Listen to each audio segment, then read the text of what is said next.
Here's a quick look into today's episode.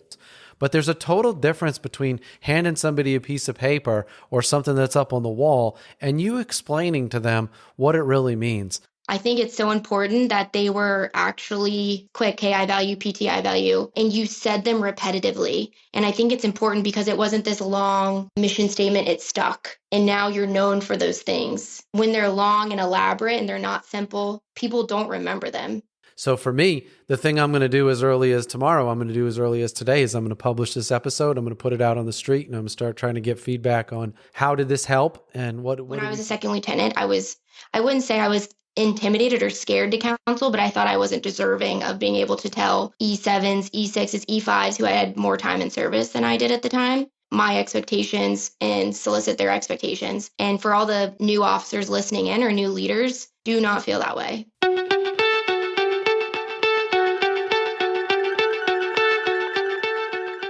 Hey folks, welcome to Teach Me to Fish, where our purpose is to help leaders better understand what drives people.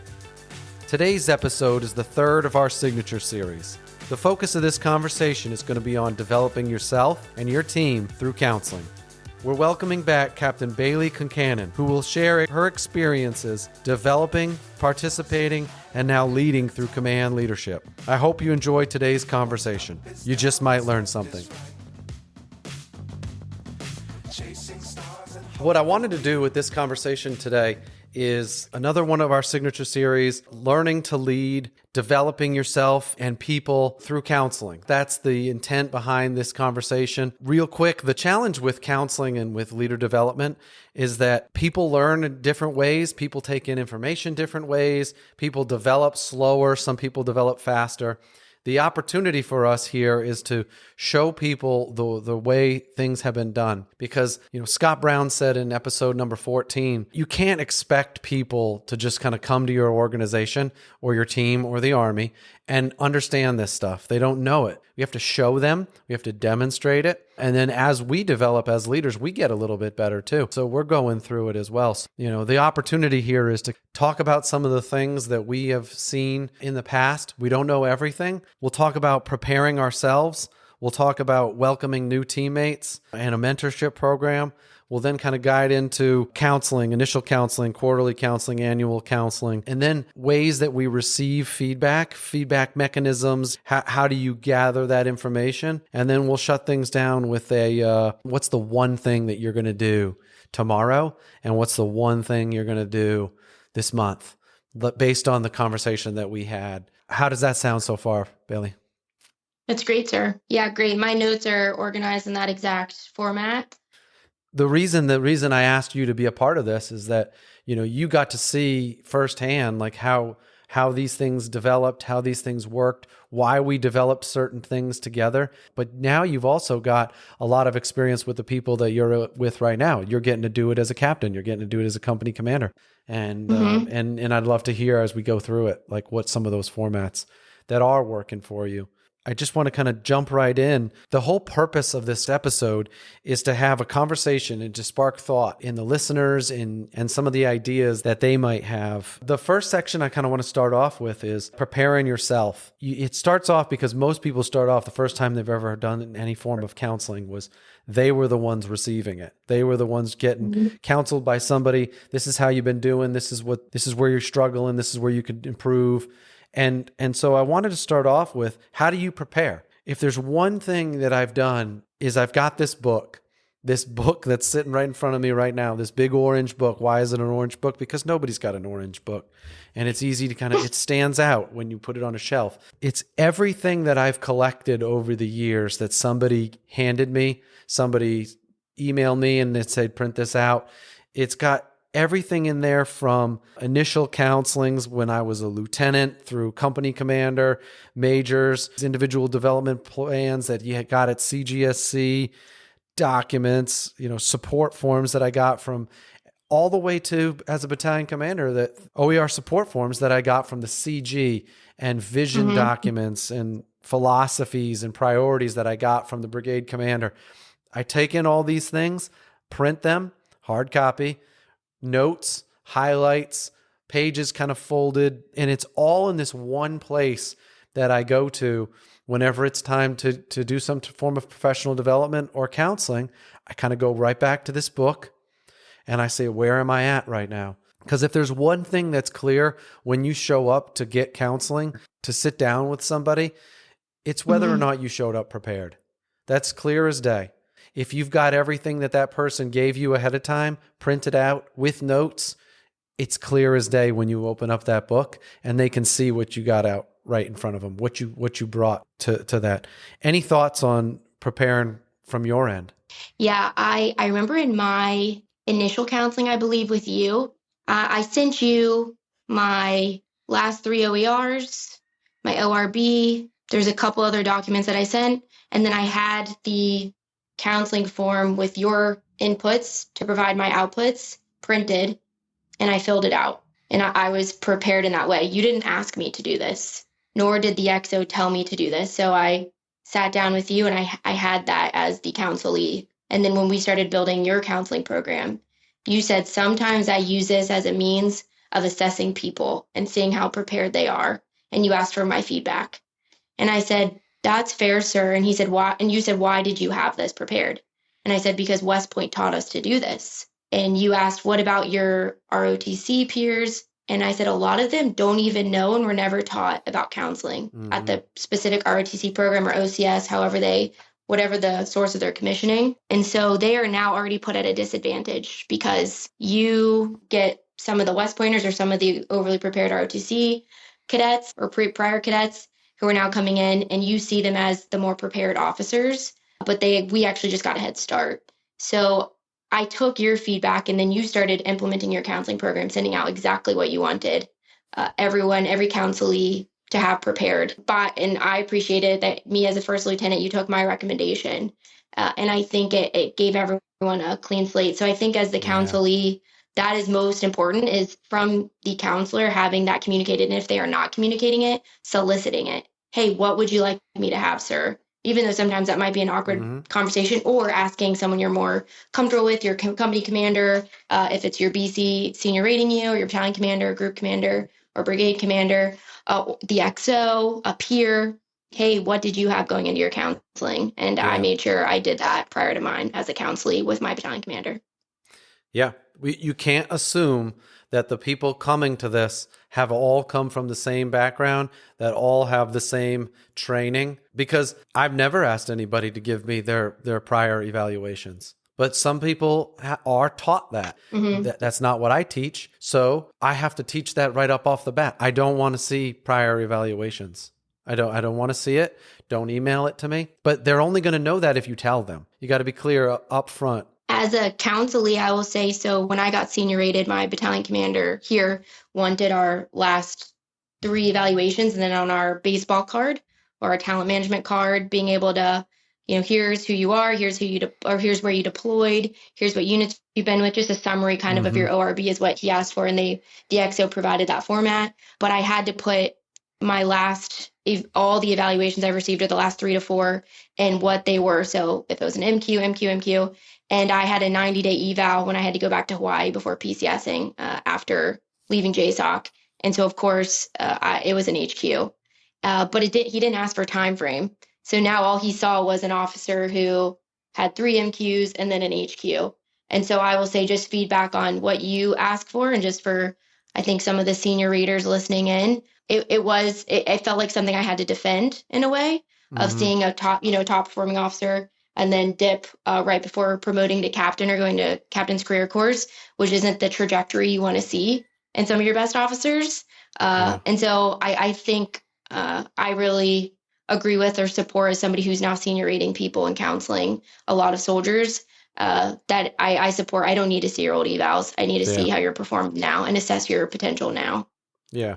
And I think we'll get a little bit more, we'll talk evals a little bit more when we get into the evaluation counseling. And when we wrap up, like, preparing yourself, you have to use whatever methods work for you. And so in my case, it's printing things out. Some other folks like to have everything on their computer with digital highlights and such. That's what works for them. And so, but you have to have a system that allows you to be prepared to take the things that you've been getting from the people that are in charge and put those things together and say, this is how I'm going to prepare myself, which then gets us into how do you help teach your folks. If you're a company commander, or if a field grade, or if you're a battalion commander or above, now you have to, your organization and the organization that you have, and how do you expect it to run when it comes to counseling, when it comes to professional development. Like you have to be specific. Otherwise, it's going to be coming at you a lot of different ways. And so the first area where we talk about how do you set things up, it's how you bring people brand new into the organization.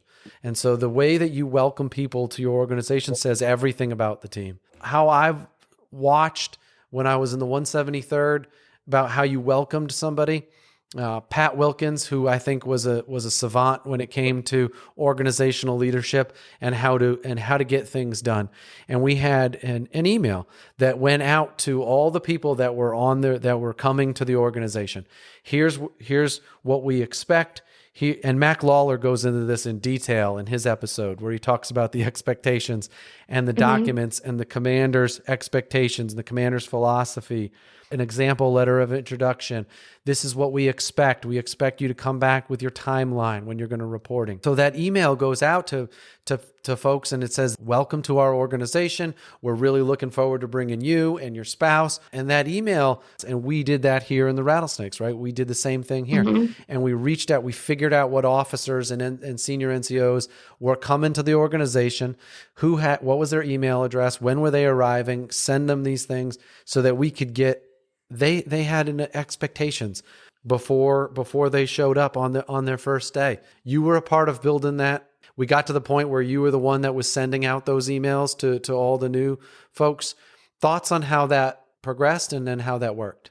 Yeah, first thing I will say is that the most elite organizations in the military do this. And they do it for 6 months. In fact, obviously onloading somebody into a special missions unit, you have to get accustomed to the unit, or JSOC. And I only highlight that because these are the most elite and they're doing it. And so if they're doing it, it's probably the right thing to be doing as an organization is sending out a welcome email. One, I think the 5 things that the history of the snakes, Unit 101, so how we're task organized, and our laydown, and then where that is physically located, which is so important. So you're not in the battalion for a month, like where's the command suite? Because some of the platoon leaders may feel that way because their buildings were separate from the battalion headquarters. Or, hey, where is the brigade commander's office? Or where is the brigade S1? Second, capability 101. What is the mission and what do our guys and gals on the ground do? It is so important either as the operator to be doing that or the like infantryman, cab scout to understand that, and then to understand how your staff supports you, and then as the staff to understand that. 3, people 101. Who are in what positions? All the way up to the brigade commander and even past that. How can these people add value outside of just their job description, which is really important, and learning that for when people are coming to the battalion, which is why I think counseling is so important. You, as if somebody is your replacement, being able to gain that. For instance, Aniko, she was utter value added even outside of being the AS2. And same with Danielle. So being able to learn that. For instance, Danielle ran in college. So now she could have been setting up the run program for some of the soldiers who were struggling, right?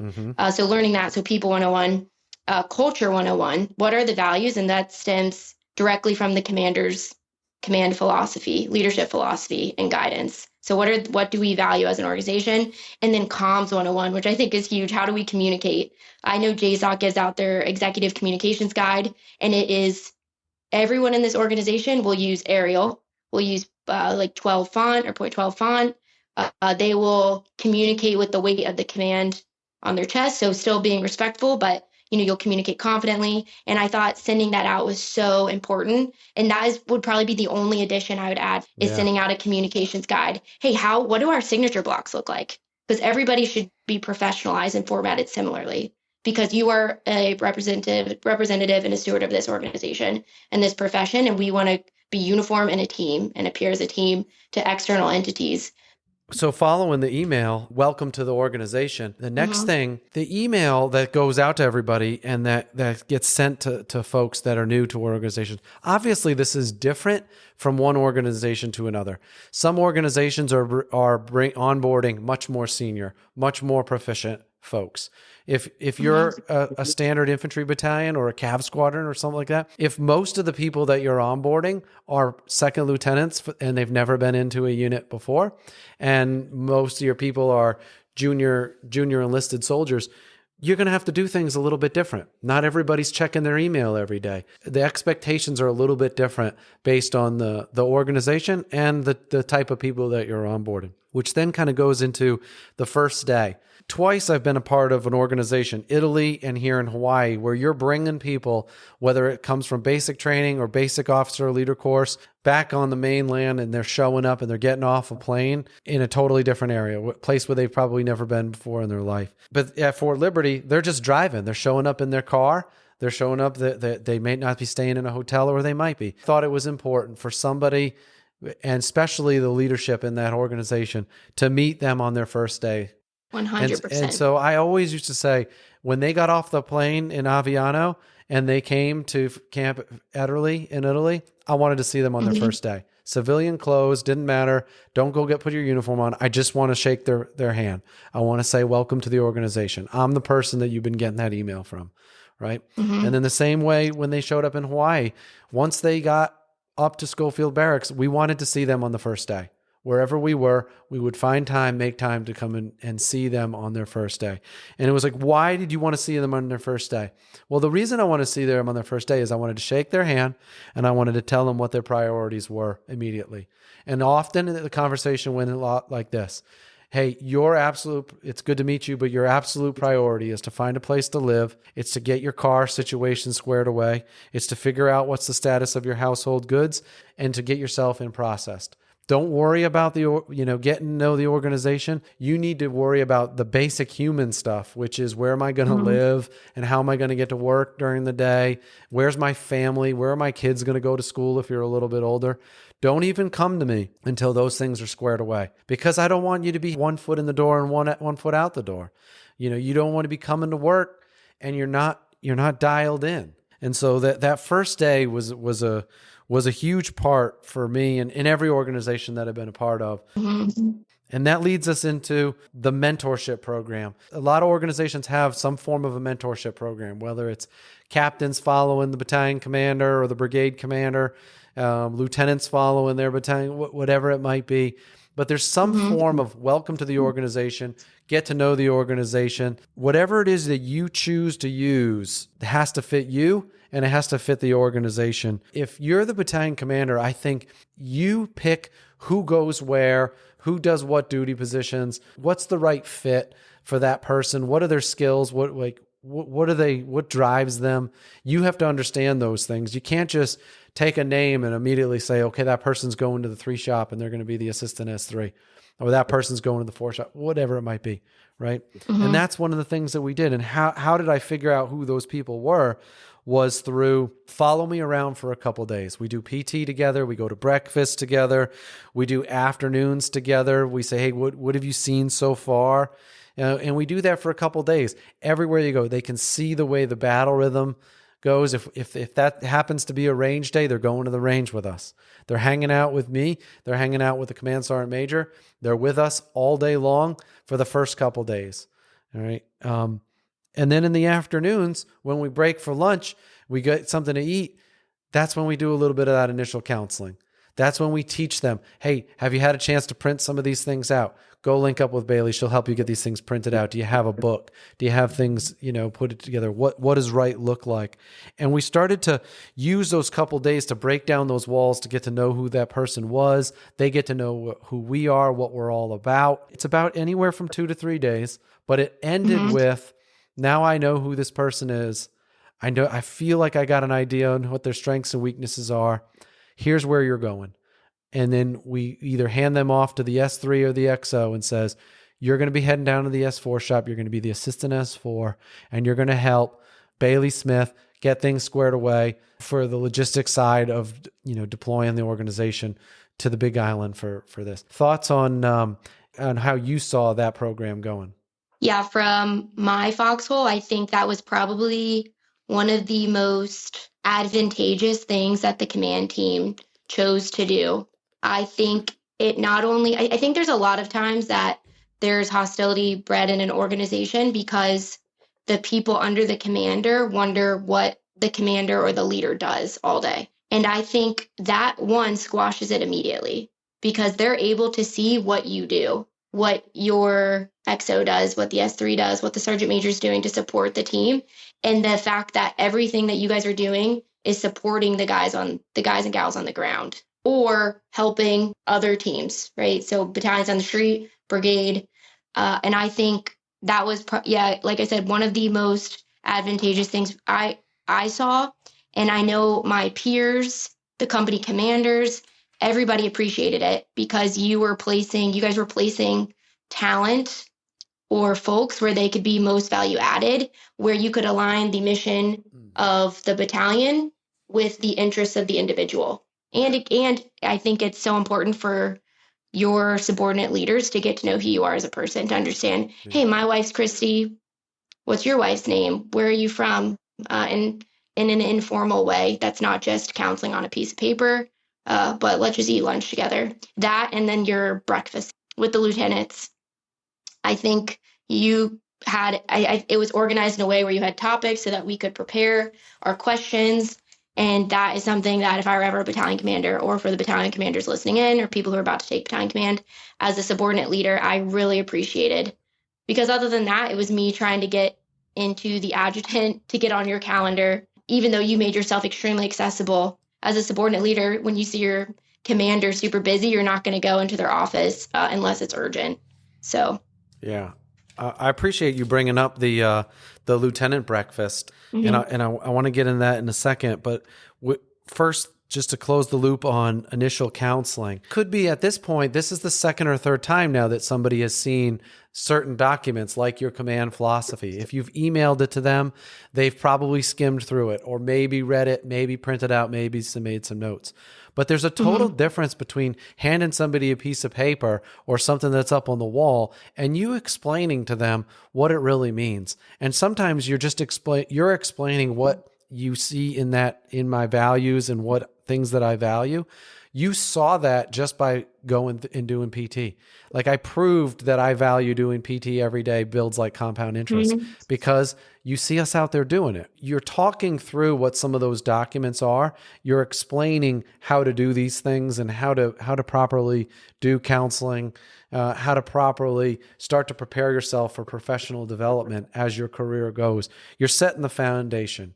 Is what you're doing with that initial counseling. It's not just, here's what my expectations are. Here's the duty position that you're going to. Good luck. I'll see you in 3 months. You report directly to this person. Not when you're the CEO. Like the organization, like Gary Vee. I was just reading Gary Vee's book today. And he's like, everything that happens in that organization is the CEO's fault. That's the way he explains it. The good things and the bad things. It's the CEO that runs it. It's the battalion commander. You are responsible. Everything that happens in that company is the commander and the first sergeant. You're responsible for everything that happens that company does or fails to do. That's bottom line. So I appreciate you bringing up the lieutenant breakfasts that we did on Wednesdays. And I'll just briefly go into that. Every Wednesday at the Chow Hall at 8:30, get your breakfast, meet in the warrior classroom, or the warrior room, I think is what it was. Yeah, it was right the in the warrior Chow room. Hall. We started about 8:30. I know that not everybody can make it every single day. This is an opportunity for whoever does show up that day, to have a conversation. What's on your mind? You can message to them every Wednesday. You're messaging, not when you're in the field, but whenever you're back here in the garrison area, you're messaging what's on your mind. Here's what I'm thinking about. Here's what's coming up in the future. I'm kind of running through that almost like a morning stand-up with them. You're demonstrating what right looks like. Hey, bring the following things to the breakfast. But the other half of it is what's on your mind. That there's a venue on Wednesdays. You don't always have to come with everything printed out and formalized, but you can bring it up, and you can bring it up to the commander on Wednesday. And it's just the junior officers and the commander every Wednesday. Everybody's got some form, some type of leadership thing that they do, that they go in and say, that was for me, was one of the greatest venues that I always protected, was whenever we were in garrison, I was going to be at the Chow Hall on Wednesday. Well, I was at the Chow Hall every day, first off. But at the Chow Hall on Wednesdays, breakfast with the junior officers, I looked forward to it every week. I still got a notebook full of everything I covered in every one of those breakfasts. The next segment, quarterly counseling. And you helped me with the quarterly counseling because we've seen it in the past. There's two big parts to quarterly counseling. What are you going to cover? And how are you going to synchronize this stuff? How are you going to do it? How are you going to coordinate it? Because if you think about it, let's just say for numbers' sake, you got 40 officers that are in the organization, plus you got all the first sergeants and whoever it is that you're going to counsel, and you're going to counsel those. You're going to talk with those people for 1 hour, and you're going to talk to them once every quarter. Just looking at the numbers right there, that's a lot of hours that you have to fit in every quarter. And you have to get creative. Sometimes you do it on a run. Sometimes it's in your office. Sometimes it's at the motor pool. But you have to get creative and you have to be serious about doing that. So the two areas, what are you going to talk about? And then how are you going to kind of get synchronized? You helped me with both of those kind of formats. What were some of the things that kind of came to your mind when you said, we're going to organize the things we're going to talk about and how we're going to kind of keep track of those things? Yeah, as far as somebody who is trying to help manage your calendar and then fit in counselings, I think it definitely helped that you track your day-to-day by hour and you fill those. Sometimes it's just, I'd go in during lunch and you're just listening to a motivational podcast because you're like, hey, I need a reset. But I think having those times where I can manage, for instance, kind of as a battle rhythm. Right now, I think most leaders counsel based on availability. So they'll look just that week and they'll say, hey, here's my battle rhythm. I guess maybe I can bake you in here. And typically it gets rescheduled. Whereas when you and I were looking at it, hey, I know what my battle rhythm is. I know I'm at the motor pool at 09:30 on Mondays. I know I have command and staff on Tuesdays. You got rid of command and staffs, I think, altogether initially. Everyone loved that. Or, whatever staff syncs you have, you know what those battle rhythm events are for the week. On Tuesdays, and I'm just saying this is kind of my current battle rhythm. I know Tuesdays and Thursdays are my light days. So you and I looking at that, cool. These will be the times that I counsel. So block them off. Now let's look at who's been counseled. And you had a specific time frame, and we made a nice fancy Excel sheet. If people were coming up on that quarter, that it would turn yellow, or it would turn red. I still got it. It's right here. I use it. So it wasn't, I'm happy, sir, that that was user friendly. I've tried to improve it a little bit. So if I find ways to improve it, I carried this everywhere I went. This piece of paper right here with everybody in the organization. When's their next counseling session? What's the date going to be? When's their OER due? And I carried this with me everywhere I went. So every time I saw somebody for more than 5 to 10 minutes, like if I saw somebody down in the motor pool for 15 minutes and we had a great conversation, I wrote the date down. I wrote face to face that we did it. I penciled it in, and then once a week you'd come and say, hey, let me get a photocopy of that piece of paper. So now if you look down the list and you say, why do I have a lot of face-to-faces check marks next to these people in this troop or in this company, but I don't have enough from this company? That tells you where you're spending your time. And you can kind of, it's not that hard. You can probably manage without a checklist or a tracker, but why? Why not have some way to organize your schedule on how you're going to do your quarterly counseling? One of my favorite parts of it was simple systems, a printed out a manila folder with the person's name on it, printed out. Here's their letter of introduction. Here's their quarterly counseling. Here's the form. Some of them would fill it in and type it in. Some of them hand wrote it, made a photocopy. But you got that manila folder, and anytime you meet with somebody, you open up the manila folder, and there are your notes from the last time you talked. And that folder's out. It sits in the drawer, but it's out on the desk. You can look at it for 15 minutes before. You can look at it the day before. But those simple systems that were developed, so that when someone walked in the door, it wasn't, oh, it's good to see you. What are the things that we covered the last time we were talking about? No, it's Yep. all written down on the inside of the folder or on a piece of paper. It's all written in there. So we talked about the quarterly counseling. We talked about scheduling, and how you're going to keep track of everything. There's two more buckets that I kind of want to get to: annual counseling and evaluation counseling. And those are kind of usually about the same. And you're like, well, what's different when you start to get into annual counseling and eval counseling? Is for your junior folks, you've got to explain how that system works, right? You can't expect that they've all received multiple evaluations. They know how this works, that they've done this before.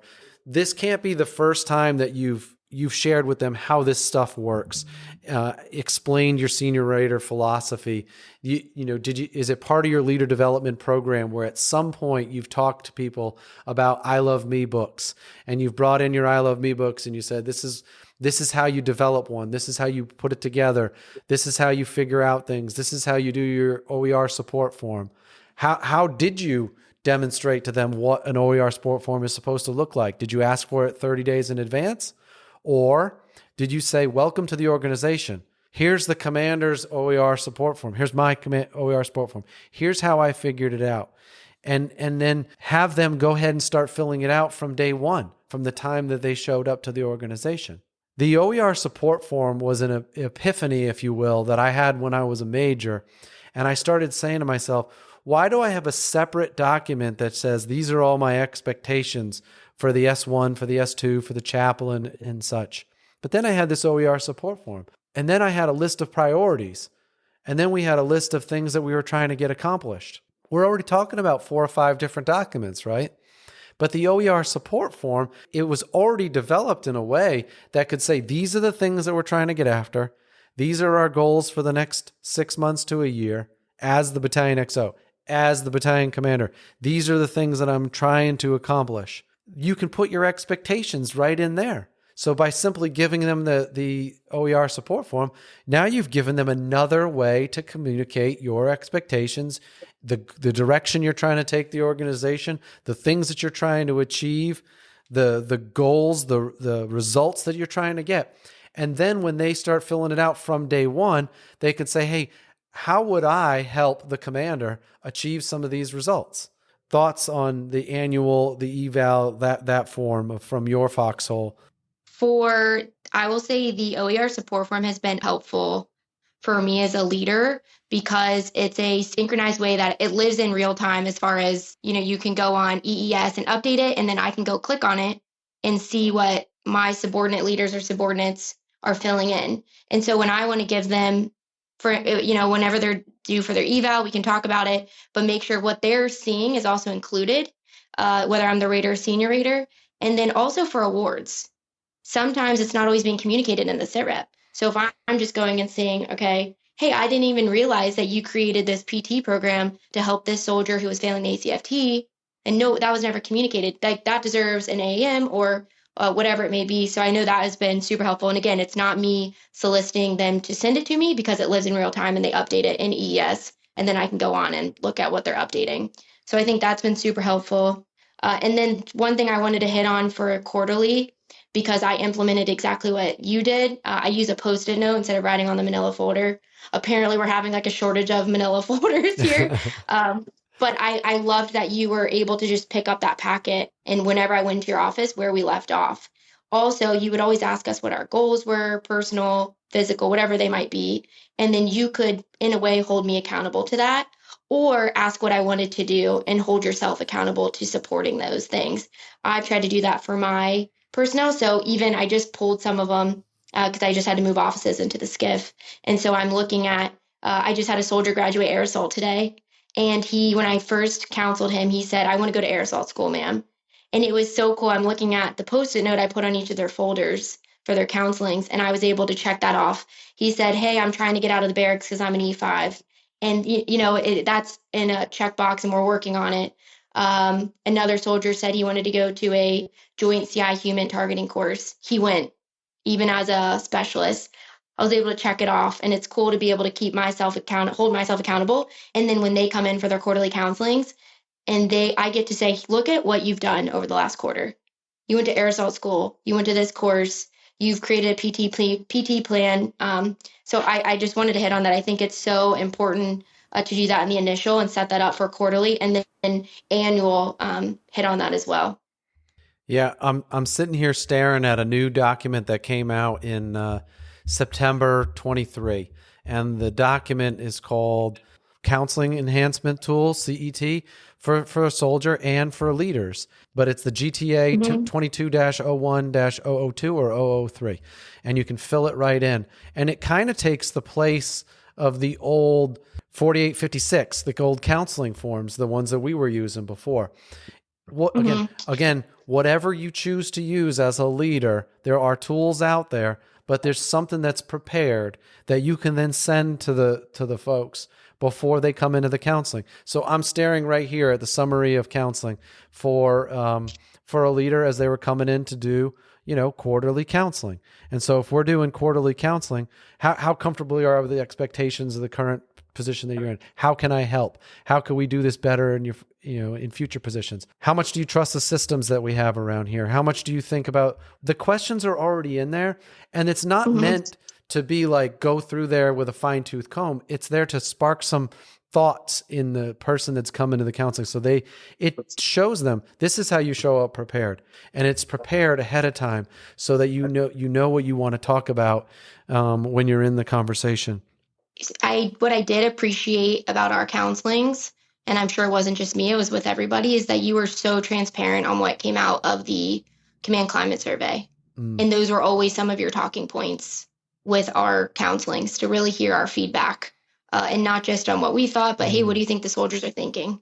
And so I think that was invaluable. And then another thing I want to say is I've really evolved since having you as a battalion commander. Since when I was a second lieutenant, I wouldn't say I was intimidated or scared to counsel, but I thought I wasn't deserving of being able to tell E7s, E6s, E5s who had more time in service than I did at the time my expectations and solicit their expectations. And for all the new officers listening in or new leaders, do not feel that way. They should not feel that way. I was so wrong in that. And now and what I tell all of my soldiers who I counsel, and all my leaders, my subordinate leaders, is that it is so important to have that conversation and to allot that time.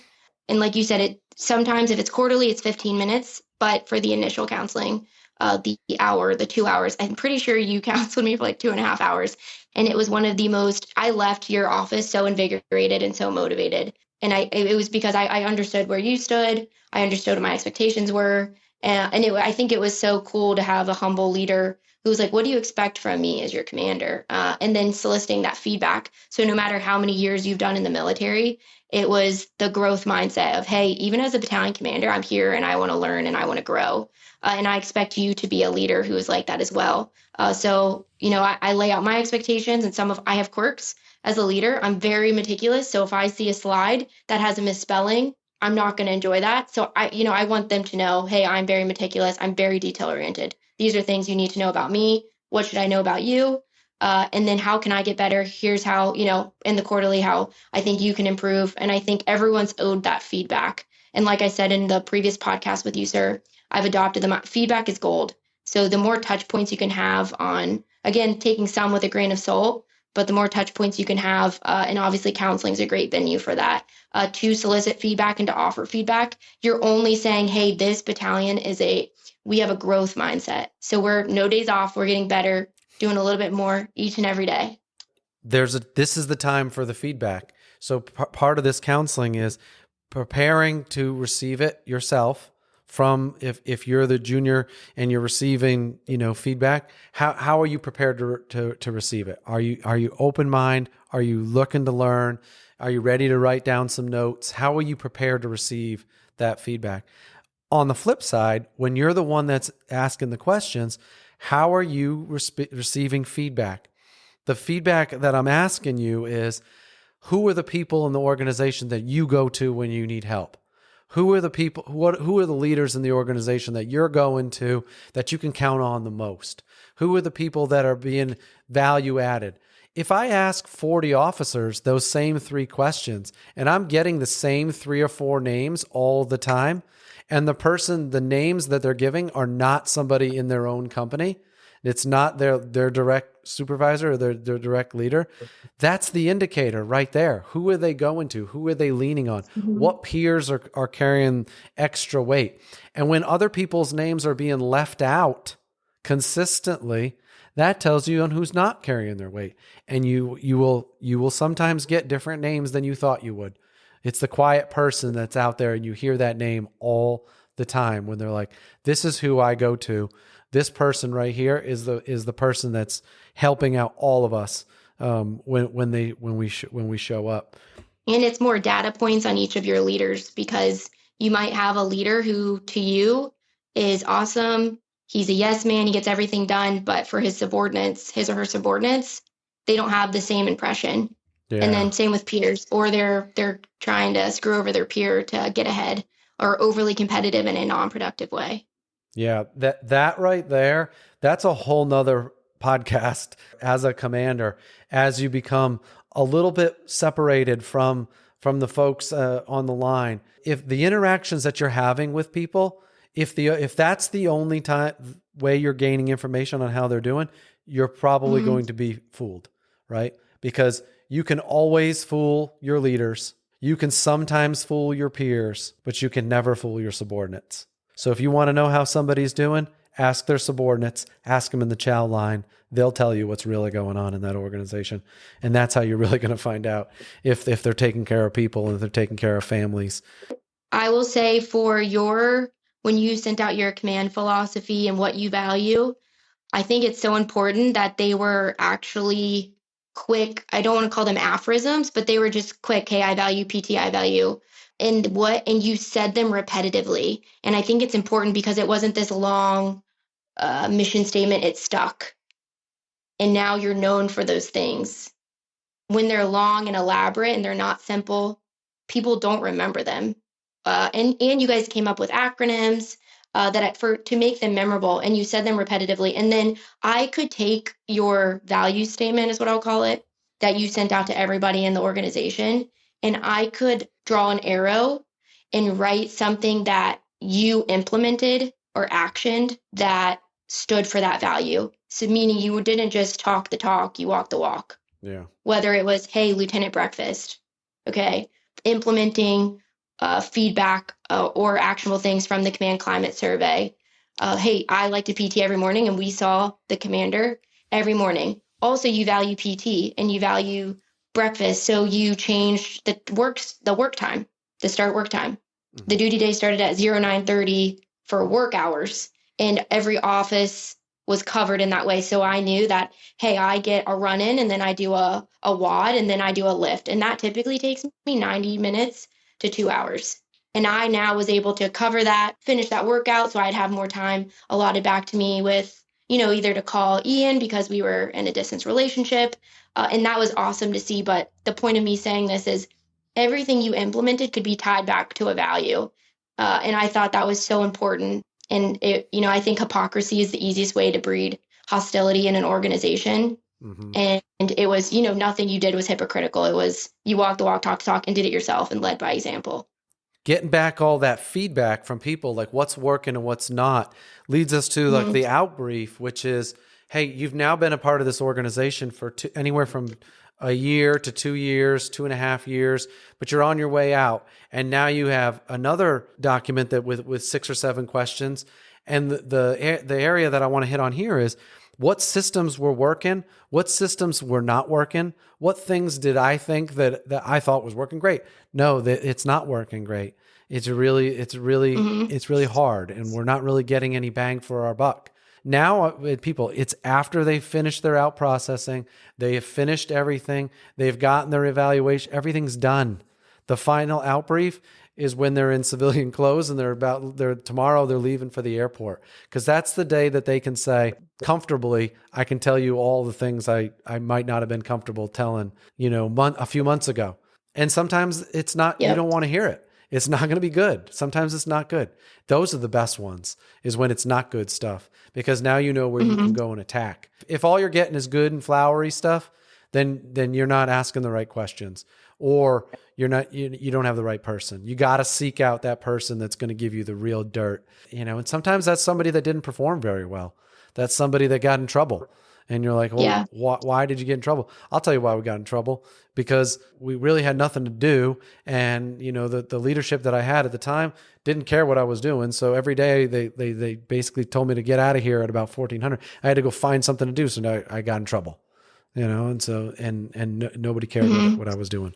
I was shifted over to the headquarters platoon, and they lost track of me, and nobody cared what I was doing. So I ended up doing things I shouldn't be doing. So you get that feedback through the outbrief is the last thing. And then with that outbrief, it's here's how we can stay in touch. Here's my phone number. Here's yours. How are we going to stay in touch as we move on? So if you whether you're getting out of the Army or you're moving to another organization, what organization are you going to? How can I help? Who's your leaders? Send them a message. What is the method that you're going to use to say, Bailey's leaving, she's going to JSOC. Hey, I know some folks there. I'm going to reach out to those people and let them know you're coming, right? Mm-hmm. And I know which division. I know you're going to the maneuvers course. I know you're going to CGSE. Here's some things. Continue that relationship. The last thing I want to kind of cover today, based on the conversation that we've had today, what's the one thing that you're going to implement as early as tomorrow? And what's something that's going to take a little bit longer, or that you've known in the past that you're going to be tackling over the next month? Yeah, I think I haven't done a great job quarterly counseling. However, I do talk to my soldiers every day. In fact, I think they come in pretty frequently, and I've reflected. As soon as there's an issue, my soldiers come and talk to me. They trust the NCOs, but we've had manning issues, so I haven't always had an NCOIC. Now we do, so that'll be helpful. And then my replacement's actually here, so I think I'll have a little bit more time to quarterly counsel them. But I think I wrote down face to face because I didn't even think about that serving as a quarterly counseling. And when I tell you I have probably 3 soldiers in my office every day, either telling me about their life, telling me something that is not going well, either 2 soldiers aren't getting along, assess like maybe I'm overly approachable, or reflecting now, I think it's good that they trust me enough to tell me, things that aren't going well, and knowing that I will fix them or try to fix them or get NCO involvement to fix them. So I think just allowing myself, hey, write down like I'm talking to these soldiers every day and keeping track of that, because it's kind of been like the formality of like scheduling a quarterly counseling that I've only counted as a quarterly counseling. So I think that I can start implementing tomorrow. In fact, I'm going to go back to my tracker and write down everyone I've talked to this week, because those have been touch points. So that's something I can easily implement. As far as I have not been doing out briefs with my soldiers. Like you say, sir, as a leader, control you can control. And that I can. So I think we do farewells, and I do like a conversation after the farewell, hey, either to the family, if the family is able to come. But I think scheduling a time to do an out brief, of course, they all have my number. Actually, some of my soldiers who have gotten out or left still call me. They've bought homes and they'll send me pictures of their homes, or they got a new job that they really wanted and they'll call me. Or they just really liked the plaque that we gave them. And they'll be like, hey, someone just said this is the best plaque they've ever seen, which is super humbling. And, I'm honored to be able to be a touch point they still have, just as you are for me and many other leaders. But I think doing that official out brief is important, and kind of capturing what they've learned at the organization and then what they can bring forward into their new job or new team in the Army. So for me, the thing I'm going to do as early as tomorrow, I'm going to do as early as today, is I'm going to publish this episode. I'm going to put it out on the street, and I'm going to start trying to get feedback on how did this help and what do we forget, what's not out there. The thing I'm going to do this week and this month is compiling that documents, all the documents that we used in the past, the ones that I got on my all together, and consolidate them into a user-friendly document that can be shared, that can say, this is an example. It doesn't have to be the example, but it's an example to spark some ideas in leaders' minds about, hey, these are the things that we think successful organizations do. You can't do everything, but if it sparks some ideas and you do pull something, 1 or 2 things from it, I hope you gain something from it. And that's something I'll develop here or compile this month, so that I can put it in the show notes and I can put it out and start sharing it with folks. And so for anybody that's interested in getting their hands on those, you know how to get, I'm not hard to find, 910-261-9399 and matthew.p.leclaire@gmail.com. That's how you get a hold of me forever. And I look forward to sharing these things with everybody. Here's a sneak peek into our next episode. So my name is Jaime Martinez. I served in the Army for 26 years, former soldier and currently a leader in the veteran advocacy space. And I was medically retired in 2010 after beating 2 aggressive, life-threatening cancers. I had been diagnosed with a head and neck cancer, and that was due to toxin exposures, as well as a medullary thyroid carcinoma. Just as I was about to assume battalion command and I would say that transition never ends. Today, as of this past year in late October, I'm fighting a 3rd cancer in as many years. And it's a tough fight because of the other physical issues, but most importantly, the challenges of my mental health and how the diagnosis was layered into a final reality that I needed to immediately address my mental health in order to continue to build resiliency and live a better life after I beat this cancer. At the end of the day, while I may be in crisis, I'm very hopeful as I move forward over these next few months that the outcome will have me healthier and back online where I need to be so I can get back to the community. Thanks for listening today. I hope we sparked some thoughts about the people that have inspired you to be who you are today. I hope you share some of your thoughts and better yet, demonstrate them for the people in your life. Our pursuit is to get a little bit better every day. Progress equals small victories stacked on top of each other, building like compound interest. Keep stacking these positive habits. Habits like getting up early, working your butt off, learning something new, being positive, and surrounding yourself with phenomenal people. Please share your comments at the links in the show notes and DM us at Teach Me to Fish podcast on Instagram or Facebook. Looking forward to our next conversation.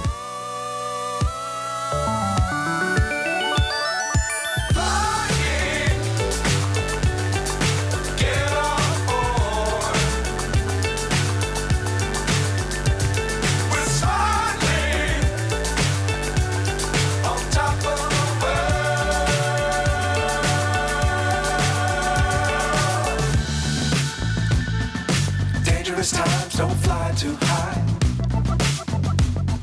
Be sure to keep the ground in sight. Fly forever if you keep it tight. Love the world, but keep the sky on your mind.